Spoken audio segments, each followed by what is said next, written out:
Buonasera, bentrovati a Primus Inter Pares, appuntamento del mercoledì, gruppo TV7, come di consueto vi ricordo siamo in diretta sulla pagina Facebook. Nella prima parte, nella gran parte della trasmissione parleremo di sanità, mentre nella seconda parte parleremo degli eventi che succederanno e che accadranno in provincia con Cristian Bottaro, però l'ospite della prima parte è l'assessore alla sanità della Regione Veneto, Manuela Lazzarin, che la ringrazio. Buonasera assessore. Buonasera, grazie per l'invito. Noi. Il titolo l'ha visto, il punto della sanità, perché è un pezzettino che non ci vediamo. Il punto della sanità in Veneto, la situazione dei medici di base, dei medici delle cooperative, della RSA, insomma abbiamo tante cose da raccontarci, del Covid, dell'apertura di ovviamente nuovi punti vaccinali, tante belle cose. Allora iniziamo così, come va? La prima domanda che faccio di consueto è sempre la stessa, io le chiedo anche a lei come va. Ma va che sicuramente è un momento non semplice, non tranquillo sul fronte sanitario, io parlo insomma per quanto riguarda le mie deleghe, perché chiaramente è vero che oggi siamo in una situazione di emergenza Covid completamente diversa, quasi insomma la coda, oppure siamo nella convivenza come diciamo e dovremmo sempre interpretarla in questo modo, però sappiamo che il Covid è stato un po' un spartiacqua, un acceleratore rispetto ad alcune questioni che c'erano, si conoscevano, erano lì latenti e adesso sono esplose, la carenza del personale, l'accumulo delle prestazioni, il fatto che comunque non riusciamo a trovare personale anche perché il Covid ha creato, non credo solo in sanità ma anche in tanti altri settori, questo discorso di una ricerca di una qualità di vita migliore, più tranquilla, quindi qua qualcuno si allontana anche per la troppa tensione, il troppo carico dall'apparato sanitario e quindi sicuramente se pensiamo poi che oggi siamo in questa situazione c'è un po' di lavoro e c'è un po' di tensione, la tensione sicuramente all'interno delle strutture perché il personale è un po' stanco, nel senso che ha continuato a lavorare senza fare le ferie, senza fare i riposi consentiti, in condizioni anche molto critiche, prima perché c'era il Covid, poi per il recupero della lista attesa, oggi perché insomma stiamo ancora recuperando, perché non le abbiamo recuperate tutte, ci sono quelle che si accumulano, cioè quelle prescritte insomma oggi, insomma ogni giorno, perché devono comunque coprire turni, carenza di medici e quant'altro. E dall'altra parte il cittadino, la gente che chiaramente oggi pretende, chiede e si è un po' anche forse incattivita un po' di più. Lei, assessore Lanzeri, la conosco da molto tempo, è una persona equilibrata e molto seria e onesta nel suo lavoro. Le faccio una domanda e so che mi risponderà in maniera molto chiara. Da quanti anni è che lei è assessore alla sanità? Allora, io sono assessore dal 2015 al sociale e alla sanità dal 2019. Dunque sono 3 anni, super 4, insomma, che lei è assessore. Sì. Lei mi dica, ha la percezione che in questi 4 anni che lei è diventata assessore alla sanità, la sanità stessa ha la percezione, dico, che è migliorata dal parlare della gente che lei ovviamente avrà l'occasione o è peggiorata? Cioè se lei cammina nella città di Bassano o di Cittadella dove abita e non è l'assessore e ascolta la gente e chiede la sanità com'è in Veneto, secondo lei in questi 4 anni la gente dice è migliorata o è peggiorata? Allora, io credo che ci sia una duplice interpretazione. Una, ci siamo resi conti, soprattutto con la fase pandemica, di quanto importante sia avere una sanità pubblica, organizzata, gestita bene, di eccellenza come ce l'ha il Veneto e questa eccellenza è fatta soprattutto dai professionisti, cioè gli uomini e le donne del sistema sanitario. Siamo fortunati, molti lo riconoscono, abitare in questa regione e quindi poter anche avere centri ad alta specializzazione, comunque ad avere tante possibilità. È chiaro che accanto a questo però c'è anche un po' di malcontento, uso questo termine, perché se durante gli anni del Covid uno aspettava, uno capiva, uno sapeva che era una situazione molto particolare in cui i medici, i dottori venivano tutti impegnati per curare le persone che avevano contratto il Covid, Abbiamo recuperato, siamo ritornati alla normalità, si sono accumulate un po' di situazioni, pensiamo solo alle 500.000 liste d'attesa che noi abbiamo dovuto recuperare e stiamo recuperando da qui a fine anno, perché il piano prevedeva entro il 31/12/2022 il recupero. Pensiamo quindi a volte a delle lungaggini per fare un esame oppure per fare una semplice operazione tipo la cataratta piuttosto che una protesi di altro tipo, perché mancano anestesisti e quindi le sale operatorie non riescono a girare al 100%, oppure un'altra questione, penso alle persone che aspettano tanto il pronto soccorso, perché sappiamo che le emergenze e urgenze sono uno di quei settori messi più in difficoltà. Che ha la gente veneta sulla sanità? Io credo che la percezione sia che noi siamo fortunati, abbiamo una sanità effettivamente buona, che dà delle risposte, che però ci sono delle difficoltà, sono oggettive, sono tangibili, su cui il sistema sanitario veneto sta cercando di mettere in atto tutte le azioni, ma molte azioni non dipendono da noi, ma dipendono da un governo e da un indirizzo normativo nazionale. Adesso il governo fa parte anche della stessa parte del Presidente Zaia, quindi magari auguriamoci tutti che sia più propenso a dare una mano appunto sotto l'aspetto di bisogno che ne ha moltissimo la sanità. Noi ce lo auguriamo, abbiamo già chiesto appunto proprio in questi giorni come Commissione Salute un incontro tramite il Presidente Fedriga della Conferenza delle Regioni, abbiamo chiesto un incontro sia al Ministro Schillaci sia al Ministro Giorgetti, perché poi il sistema sanitario deve essere comunque finanziato, e quindi abbiamo avuto gli anni del finanziamento importante del Covid. Oggi le prospettive sono di un finanziamento che ci fa ritornare più giù a livello rapporto al PIL, e sappiamo già che l'Italia è uno dei paesi che ha un rapporto di investimento pro capite del sistema sanitario al PIL tra i più bassi, quindi è chiaro che noi riteniamo che abbiamo capito che la sanità è fondamentale, è essenziale, è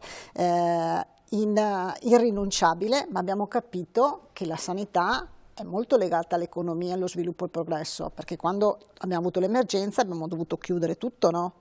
E quindi è chiaro che se investiamo in sanità, investiamo in economia e in progresso e in sviluppo, e quindi è bene che ritorni come una delle questioni prioritarie, centrali all'interno dell'agenda politica. Bene, abbiamo parlato un attimino, le ho fatto una domanda un po' curiosa, la percezione che si ha, perché poi anche, e la condivido quello che ha detto, sono d'accordo anch'io che la sanità sotto l'aspetto tecnico di macchinari e tant'altro è molto migliorata, sono anche dell'idea che i tempi di attesa sono sempre troppo lunghi, e quando uno parla della propria... È una percezione che è la percezione però personale che ognuno di noi ha, ed è giusto che ci sia. Io sento dire, ci arrivano delle email, ma arrivano, ho chiesto una visita, sono passati 6 mesi, dovevo andarmi a operare un setto nasale, faccio un esempio, Sì. mi hanno detto un lunedì, sono andato, mi hanno rimandato a casa, devo ripassare fra un mese perché non ci sono sale. Poi qualcuno magari qualche scusa la può anche tirare. No, ma non c'è dubbio. Allora, nel marasma, noi abbiamo 60.000 dipendenti del sistema sanitario veneto,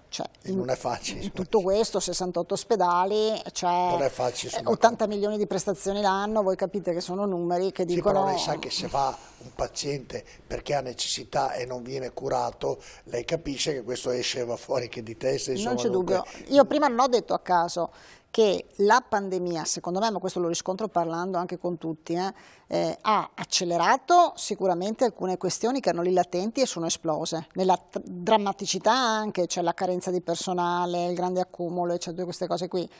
E ha in qualche modo, secondo me anche, un po' reso le persone un po' più tese, un po' più incattivite in generale, ma lo dico non è la mia una critica, capisco perché siamo rimasti chiusi, abbiamo sofferto, abbiamo dovuto tirare la cinghia, eccetera, finita la pandemia arriva la guerra, adesso arrivano la stangata del caro energetico, eccetera. Capisco. Non so se lo ricorda, perché ovviamente con tutti gli appuntamenti difficilmente lo può ricordare. L'ultima volta che lei è venuto a trovarmi, credo prima delle vacanze, molto prima, al termine, a microfoni spenti, mi disse: sono molto preoccupata di quello che accadrà da settembre in poi sotto l'aspetto dell'economia. Economico, sociale, di tenuta. Molto lavorando all'interno di un governo veneto, ovviamente aveva già intuito, aveva già capito benissimo. Io non ero a conoscenza come...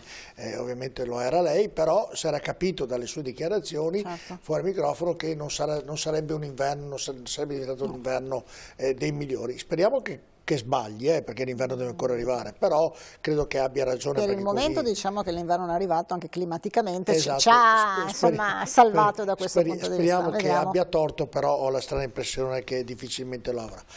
Senta, abbiamo parlato un attimino sotto l'aspetto tecnico, ovviamente, di altre cose, andiamo sotto l'aspetto sanitario.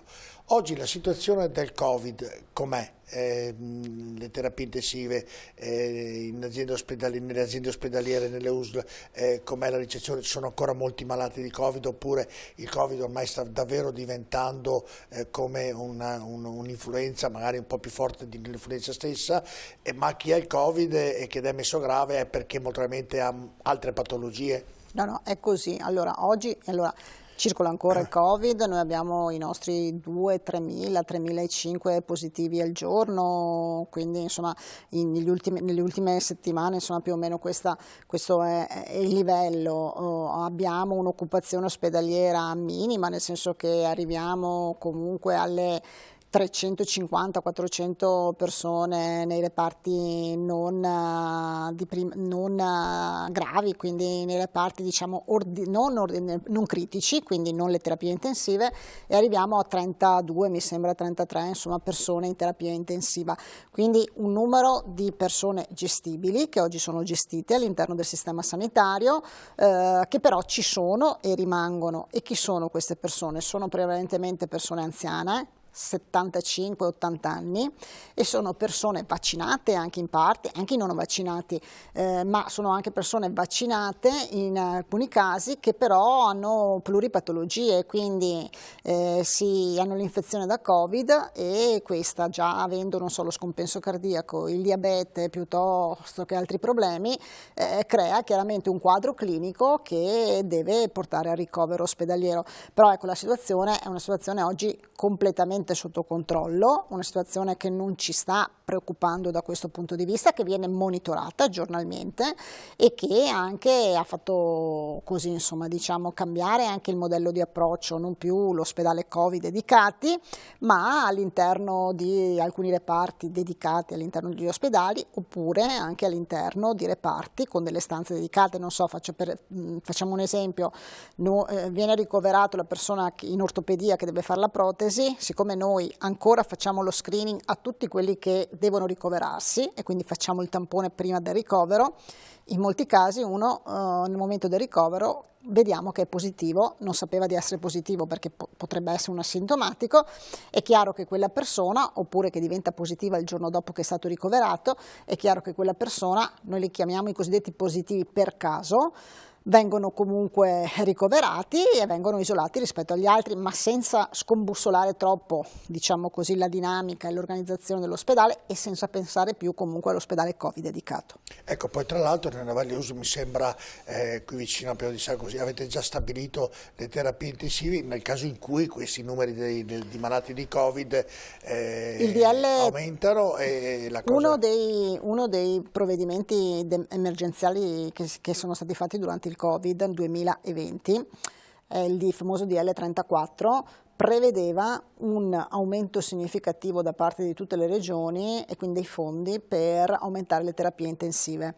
Il Veneto, ricordiamolo, era già una regione che era molto messa bene come terapie intensive, noi avevamo già 490 terapie intensive, quindi già un numero importante.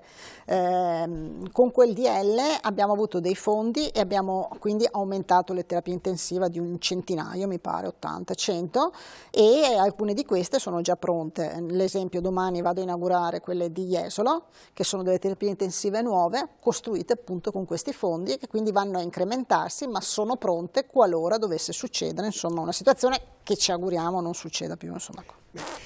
Sono stati aperti anche di nuovi punti, riaperti anzi, specialmente qui a Padova e anche in altre città, per le vaccinazioni, anche per quelle anti-influenzali, perché è partita anche la campagna anti-influenzale.